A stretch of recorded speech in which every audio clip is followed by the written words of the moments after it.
Bonjour à toutes et à tous, ici je vais vous présenter un récap de la semaine, notamment au niveau des métaux industriels, des engrais et du secteur de la construction au niveau du bois. Tout d'abord, nous pouvons commencer avec la tendance générale au niveau des commodités, donc des matières premières par rapport au S&P 500. Je vous le rappelle, ma thèse est vraiment basée sur cette tendance générale. Ce que je vais illustrer ici, c'est que les commodités, donc les matières premières, sont sous-évaluées par rapport au marché américain. Donc un investisseur malin va reconnaître cela et va vouloir capitaliser sur ça, donc espérer un retour vers la moyenne, potentiellement vraiment ici, pour pouvoir vendre et après acheter le marché américain. Au plus court terme, il n'y a pas eu vraiment de changement de ce niveau-là. On est toujours dans cette zone générale au niveau des commodités par rapport au marché américain. Tout d'abord, j'aimerais commencer par le minerai de fer, qui est mon secteur favori en ce moment parce que c'est le moins cher par rapport au niveau dollar et aussi par rapport au niveau de l'or. Et sachez que sur cette chaîne, on se base vraiment sur l'or comme étant un moyen de jauger si une commodité est sous-évaluée ou surévaluée. Donc je vais illustrer cela en ce moment, je vais mettre par rapport à l'or. On peut voir vraiment ici qu'il y a une sous-évaluation de minerai de fer par rapport à l'or. Ce qui veut dire que ça vaut la peine peut-être d'investir à ce niveau-là. C'est ce que moi j'ai fait et je vais vous montrer sur comment investir à ce niveau-là. Pour vous rappeler, c'est que l'or est aussi une commodité et qu'il faut la miner, il y a un coût à la miner. Mais surtout, elle a une valeur monétaire assez puissante qui était depuis des millénaires. Et on peut voir, si vous regardez au niveau du dollar par rapport à l'or, on peut voir que le dollar a perdu beaucoup de sa valeur par rapport à l'or. Quoi qu'il en soit, je vais vous montrer la compagnie dans laquelle j'ai investi. Elle s'appelle Kumba Iron Ore. C'est une compagnie assez grande, c'est pas l'une des plus petites, c'est plutôt une compagnie de taille moyenne. Dans mon portfolio, c'est la plus grande au niveau du fer. Mais quoi qu'il en soit, je pense que c'est un bon début si vous voulez vraiment investir dans les minéraux, notamment dans le minerai de fer, parce qu'elle est vraiment, au niveau dollar, elle est sous-évaluée, à mon avis. Potentiellement un retour à cette zone de support, peut-être un bon moment où acheter. Je vais mettre en jour pour que vous voyez encore plus en détail. Et potentiellement un bon endroit où acheter à ce niveau-là. On voit aussi cette tendance générale qui a été cassée, et donc elle a été vers le haut, donc c'est plutôt pas mal, c'est d'être un retest, par ici. Donc j'ai mis un cercle vraiment où potentiellement on peut attendre à espérer acheter. Personnellement, moi j'achète en ce moment, j'achetais avant, j'achète en ce moment, et ça va vraiment vers le bas ici, j'achèterai encore plus. Et ce qui est sympa avec, j'utilise ce logiciel qui s'appelle TradingView, ce qui est vraiment sympa avec TradingView, c'est qu'on peut faire les ratios de la compagnie avec la commodité qu'elle exploite. Donc dans ce cas, c'est le fer. On peut mettre le fer, et pareil, on voit une sorte de contraction du prix, et surtout le fait que c'est dans une tendance, c'est plutôt sous-évalué par rapport au minerai en tant que tel. Donc on a une sorte de double effet de levier, ce qui est plutôt pas mal si on va vraiment espérer une augmentation du prix. Et pour vous le sachiez, cette chaîne ne se base pas sur le trading, c'est vraiment investissement à long terme. Je ne pense pas que le trading vous mènera très très loin, alors que ce genre d'investissement peut vous amener des retours assez conséquents. Je vous invite à voir la première vidéo de ma chaîne, où j'explique vraiment le portfolio et la manière de répartir son capital sur plusieurs compagnies pour réduire les risques et surtout capturer une montée d'une commodité par rapport à l'or et surtout du marché américain, etc. Ok, donc là je sens comme qu'il faut bien aussi avoir une compagnie peut-être un peu plus spéculative, moins grande, et surtout avec beaucoup plus de levier potentiel au niveau de la valuation. Je vous présente Grange Resources, qui est une compagnie australienne. Et à titre d'information, la compagnie Kumba Iron Ore est basée, je crois bien, en Afrique du Sud. Elle opère en Afrique. Grange Resources, elle a peut-être moins de risques au niveau instabilité politique, etc. Mais ce qui est bien avec cette compagnie, bon, elle est petite. Vous voyez, elle a environ 100 millions de valuation.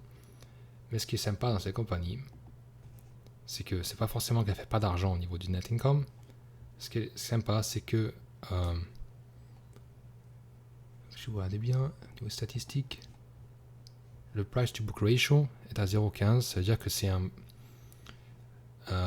vous achetez 15 centimes sur 1 dollar de la valeur liquidative. C'est-à-dire que si la société fait banqueroute, c'est une compagnie minière, donc elle a beaucoup d'avoir, elle a beaucoup de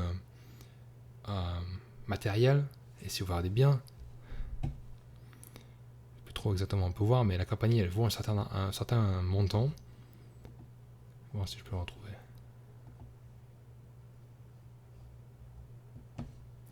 Donc ici, vous pouvez voir ici Grange Resources, les avoirs qu'elle possède. Vous pouvez voir qu'il y a une certaine anomalie, elle est sous-évaluée parce que ça, c'est les assets qu'elle a. Presque $1 milliard d'avoirs, alors que je vous le rappelle, elle vaut 100 millions. Plutôt pas mal au niveau de la sous-évaluation. Donc personnellement, j'ai investi dans ça. Compagnie australienne, en Tasmanie. Elle produit du fer, des iron pellets, c'est très concentré en fer, et c'est potentiellement un bon investissement. Mais je vous rappelle, ce ne sont pas des conseils d'investissement, c'est ce que moi je fais, c'est personnel. Faites ce que vous voulez avec votre argent. Et à titre de comparaison, Kumba Iron Ore a un price to book de 1,50, ce qui est un peu plus grand que Grange, mais c'est une compagnie qui est très établie et qui vous fait aussi pas mal de revenus.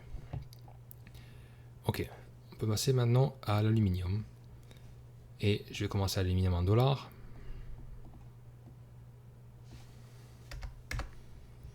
Et on peut voir, en tout cas moi je pense que déjà il y a une zone de support.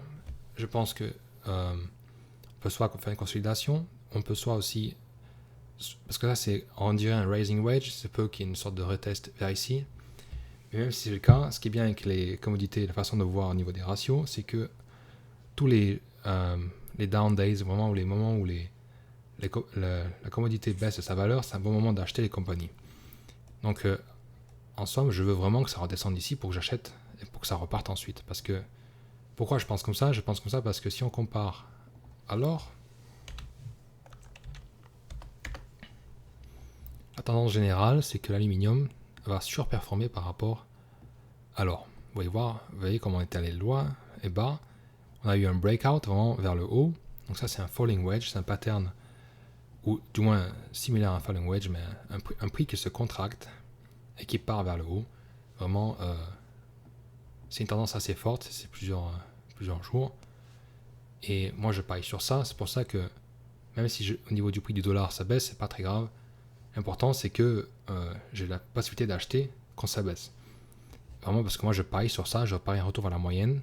Donc, le retour vers la moyenne, c'est une puissance assez forte. C'est la statistique. Et moi, j'ai pas envie de parier contre ça. Je veux parier dans ce sens-là. Et on espère vraiment un retour à la moyenne et potentiellement un retour vers les plus hautes valeurs. Mais ça remonte jusqu'en 2021, je vous rappelle. Il y a d'autres valeurs avant. Mais même, il y a d'autres graphiques qu'on peut voir. Ça va encore plus loin dans le temps. Et c'est quand même assez bas par rapport historiquement. Mais l'aluminium, c'est pas forcément là où je me baserai. Pareil pour le nickel. On peut commencer avec nickel en dollars. Et on peut voir on peut le tracer comme ça.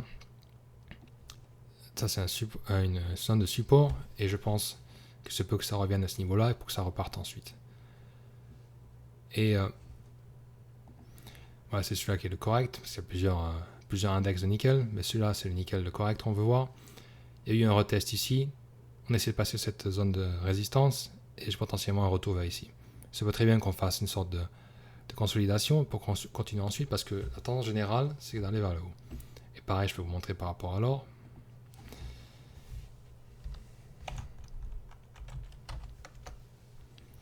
Pareil qu'avec l'aluminium, vous voyez qu'il y a une tendance générale qui a été cassée et un breakout vers le haut. Généralement, ces breakouts, c'est où vous avez le prix qui se contracte, un bottoming pattern, et après vous avez une augmentation du prix. Donc moi je parie sur ça, une surperformance du nickel par rapport à l'or. Ok, passons au cuivre, l'une de mes autres commodités préférées, parce que il y a très bonnes opportunités au niveau des compagnies à acheter. Ici, vous pouvez voir que dernièrement, on a essayé de passer cette zone de résistance, on a été rejeté, on est revenu à cette zone de support. Il se peut très bien qu'on reparte essayer de casser ça, mais je vous rappelle aussi que tout ce que je dis là, ce ne sont que des prédictions et je ne connais pas l'avenir. C'est vraiment, au court terme, c'est difficile de jauger, de dire, oh ben écoutez, ça va aller là, ça va aller ici. Moi je dis, je pense, mais je ne sais pas, c'est une probabilité. Et surtout, si quelqu'un vous dit qu'il sait où le prix va aller, eh ben, il vous ment, il ne sait pas, et c'est vraiment une probabilité. Le prix peut aller n'importe où. On peut vraiment se baser sur des patterns, mais vraiment au court terme, même en termes de semaines, ça peut être assez difficile de jauger où va le prix. On peut vraiment avoir seulement une indication, une probabilité que ça arrive vers là. Je pense qu'on va peut-être faire un retest ici et repartir faire essayer de passer cette zone de résistance à cette ligne-là. Mais quoi qu'il en soit, c'est pas très important parce que si on regarde au niveau de l'or, on a quelque chose d'assez intéressant. Je vais vous montrer, je vais mettre en semaine.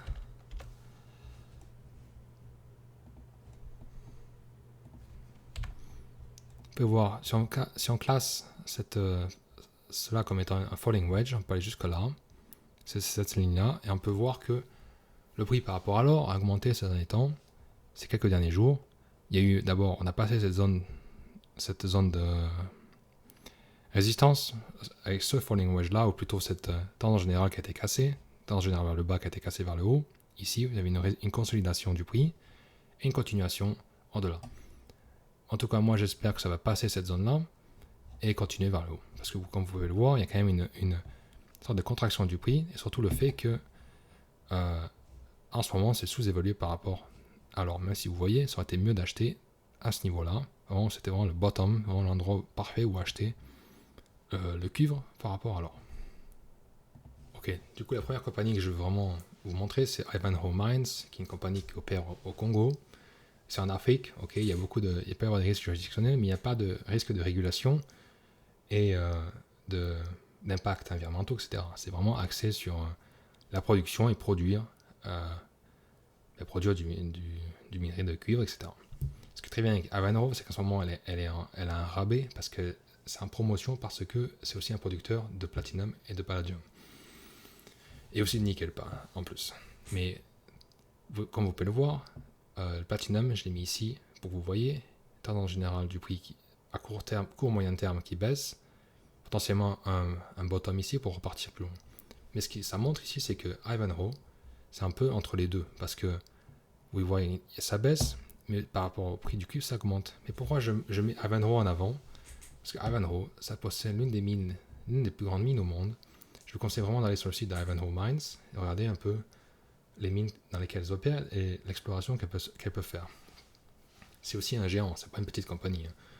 Mais ce qui est vraiment important, c'est que cette compagnie-là a une très très grande réserve de cuivre, notamment avec une qualité de minerai de 2,82%.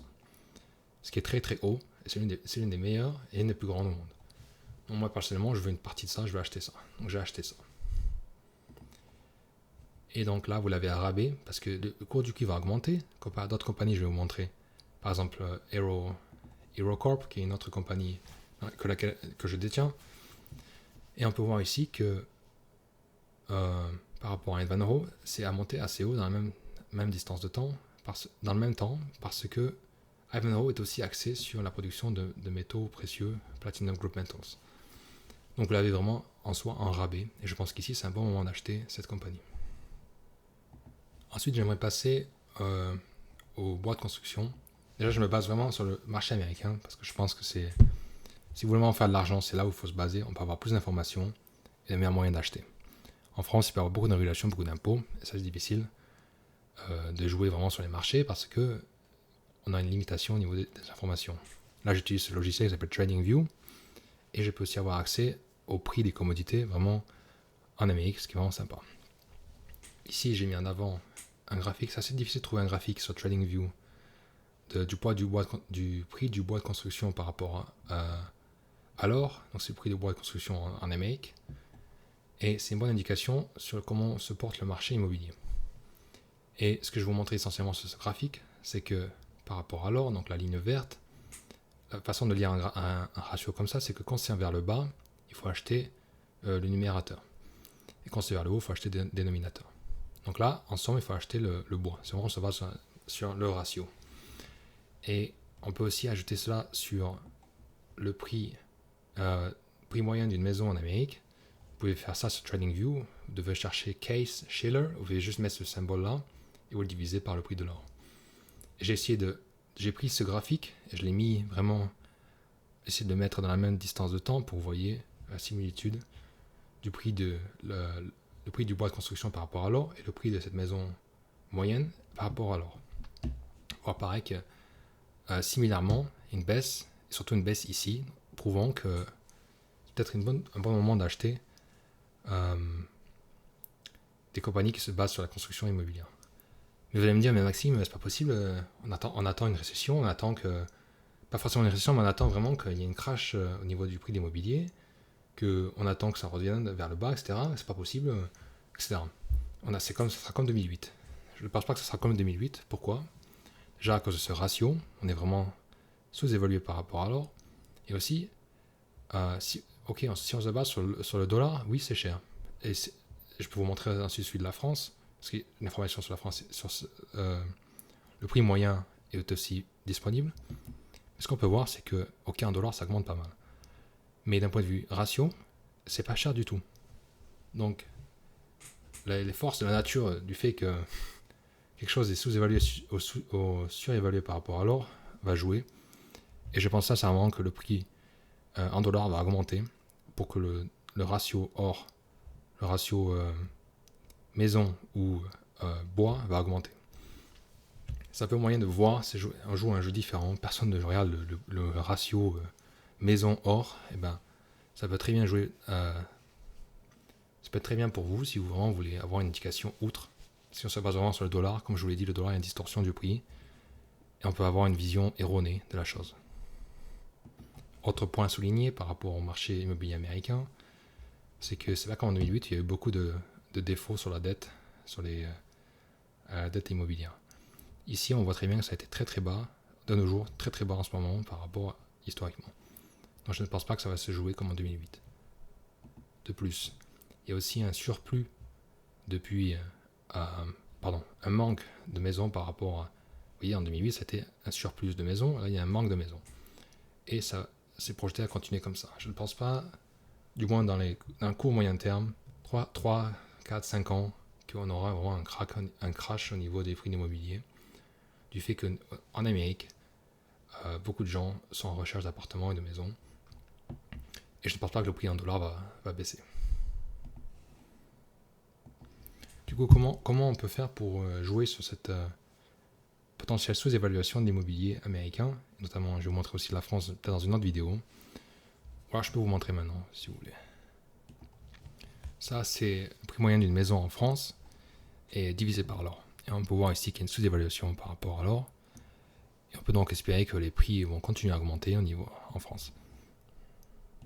Vous allez me dire, ouais, c'est très bien, je peux peut-être investir dans l'immobilier. Personnellement, je n'investirai pas dans l'immobilier français. Il y a beaucoup de régulations, beaucoup de lois, beaucoup d'impôts. Très difficile de faire vraiment un retour très positif avec ça. Personnellement, je ne veux pas avoir ces maux de tête. Je veux vraiment investir, que ce soit vraiment sur mon broker, et je n'y pense pas, ça me fait des dividendes, etc. Donc la façon d'investir, je pense, pour capitaliser sur le fait que l'immobilier est pas cher, c'est de partir sur les compagnies de bois de construction, comme on l'a vu aussi. Les commodités de bois sont pas chères par rapport à l'or. Quoi qu'il en soit, nous avons cette compagnie qui s'appelle Interfor Corporation. Moi, personnellement, j'ai investi ici. Ce ne sont pas des conseils d'investissement, faites comme vous voulez. Faites vos propres recherches. Mais ce que je recherche vraiment dans ma thèse d'investissement, ce sont des patterns pour pouvoir entrer sur le marché quand je vois qu'une compagnie est sous-évaluée. Dans ce cas-là, c'est le Livermore Pattern, qui est un Livermore Accumulation, ou Livermore, et c'est vraiment une accumulation du prix, peut-être revenir à ce niveau-là, repartir, potentiellement aller vraiment très très haut, dans des valeurs assez conséquentes. C'est ce que moi j'espère en fonction de ma thèse d'investissement. Cette compagnie-là aussi est sous-évaluée. Voilà, dans Statements.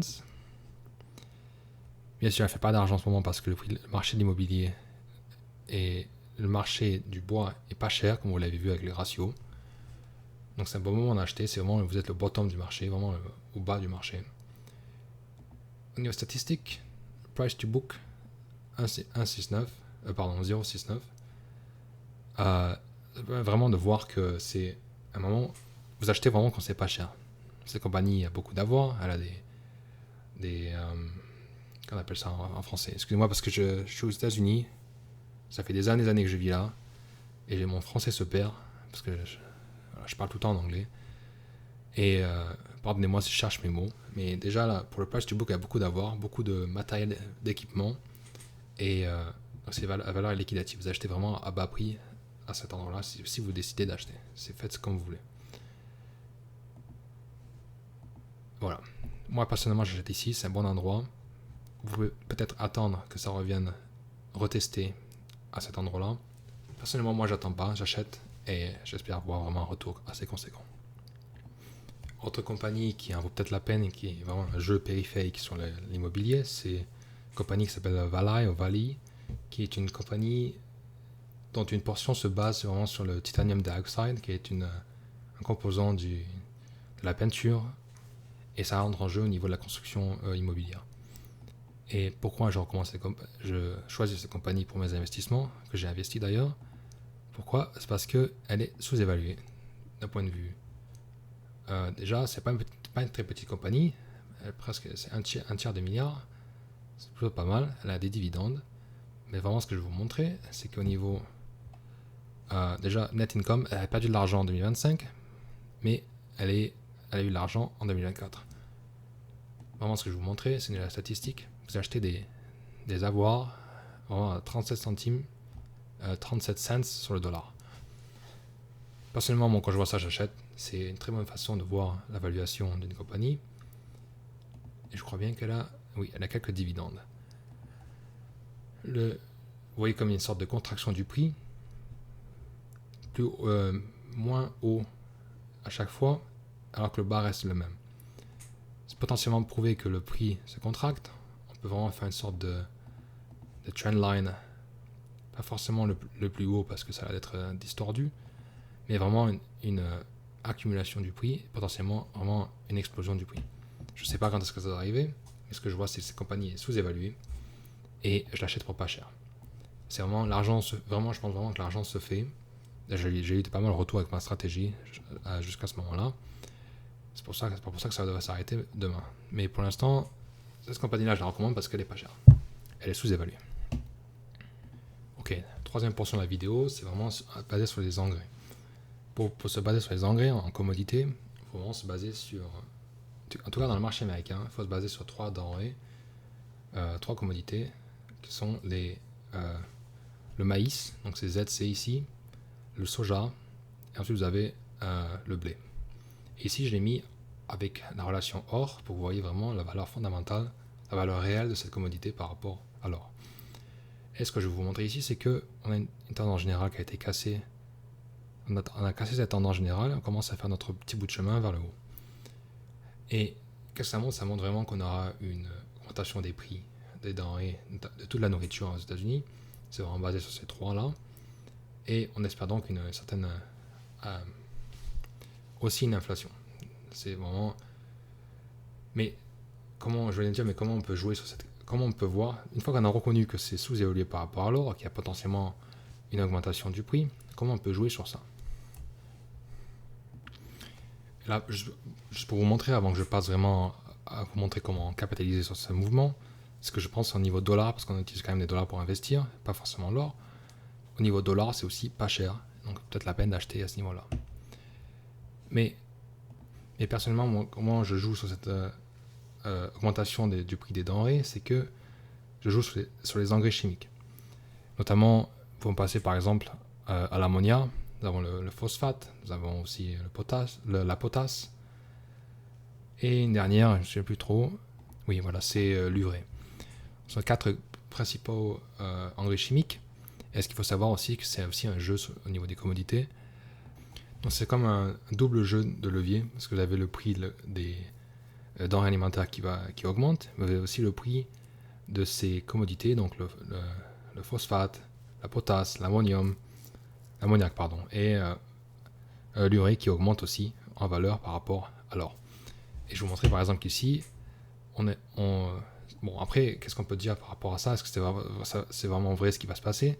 Juste qu'il y a une tendance au futur, en 2035, qui aura potentiellement une augmentation du marché du phosphate. C'est juste un exemple. Pareil pour l'ammonia ou l'ammoniac, il y aura donc une augmentation future, notamment au niveau de l'ammoniac, qui est vraiment un moyen potentiellement vert, vraiment une énergie verte qui peut vraiment produire de l'énergie. C'est vraiment comme un combustible. Et potentiellement une relation avec le gaz naturel que je vais vous parler dans quelques instants. Mais c'est potentiellement un moyen de faire de l'énergie, où on est vraiment si un monde contraint par l'énergie, je vous invite à voir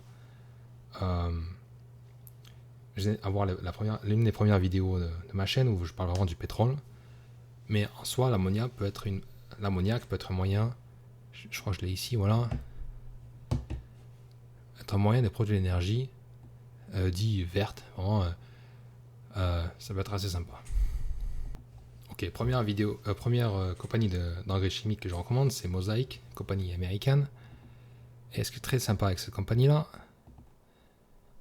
c'est que déjà d'un point de vue dollar, ça c'est même en mois, vous voyez voir comment le prix se contracte. On a des falling wedge dans des falling wedge, je vais voir ici, un falling wedge ici, ça dépend comment on l'a fait, mais ce qu'on peut voir, c'est pas besoin de très précis, ce qu'on veut voir vraiment c'est qu'il y a une cassure de la tendance générale qui était basse, et là c'est une cassure, ça monte, breakout, et on a encore une fois une contraction du prix. On peut en faire un autre ici, si j'augmente le temps, je vais mettre en semaine, tiens.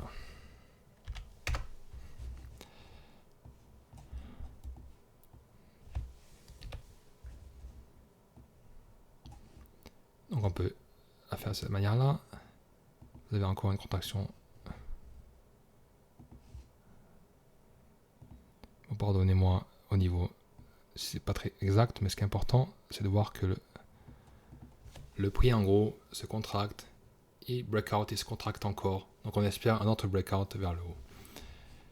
C'est pas la seule raison pour laquelle j'achète cette compagnie. À titre d'information, j'ai acheté cette compagnie. Vraiment, ce qui est sympa avec cette compagnie-là, on peut aller au niveau des overview, déjà 7 milliards, c'est pas une petite compagnie, elle a un bon dividende. Au niveau des statements, net income, elle fait de l'argent, elle perd pas d'argent, elle fait de l'argent dans les engrais chimiques. Vous l'avez essentiellement à rabais parce qu'elle fait de l'argent et elle est productive. C'est pas une société spéculative. Et le price to book, je vous rappelle que c'est vraiment vous achetez à rabais sur le dollar, 60 centimes sur le dollar. Forcément, je vois ça, j'achète. Voilà. Et vous pouvez voir que dernièrement, ce qui est plutôt pas mal, c'est que vous avez vu en 2018, il y a eu une augmentation, il y a eu une dilution des parts de la compagnie. Vous avez vu qu'elle a commencé à racheter les parts. Donc c'est un bon gage que les exécutifs, les gens qui sont vraiment à la tête de la compagnie, veulent vraiment penser aux investisseurs avec une augmentation du prix. Personnellement, moi j'achète Mosaic, plutôt pas mal du tout. Okay, maintenant, je vais vous parler dernièrement d'une autre compagnie. Et pour cela, je dois vous parler de la relation entre l'ammoniac et le gaz naturel. Ce qui est important de voir avec le gaz naturel et l'ammoniac, c'est que il y a une corrélation au niveau des deux, qui est souvent positive, en tendance positive tout le temps, et ce qui montre que parce que le gaz naturel est nécessaire dans la production d'ammoniac. Donc il y a une relation entre les deux. Et là où je veux en venir, c'est s'il y avait une augmentation du gaz naturel, il y aura aussi une augmentation du prix de l'ammoniac, et donc des denrées alimentaires. Donc c'est comme un cercle, pas un cercle vicieux, mais tout est lié dans ce milieu-là.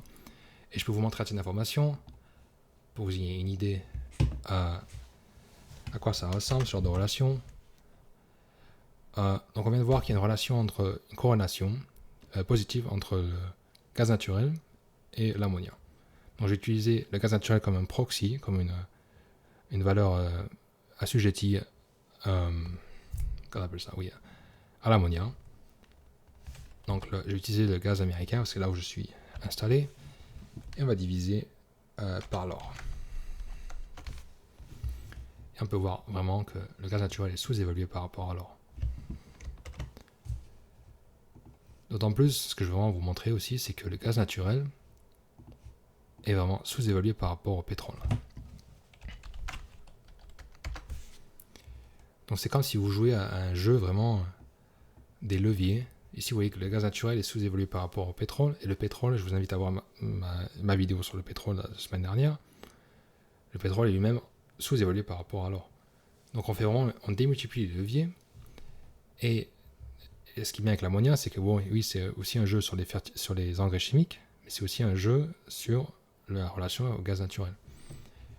Donc personnellement, je veux l'exposition, je veux être investi dans l'ammonia parce que c'est aussi une source potentielle d'énergie future. Donc vous voyez, il y a beaucoup de jeux, beaucoup d'aspects au niveau de l'ammonia que personne ne parle, l'ammoniac, excusez-moi.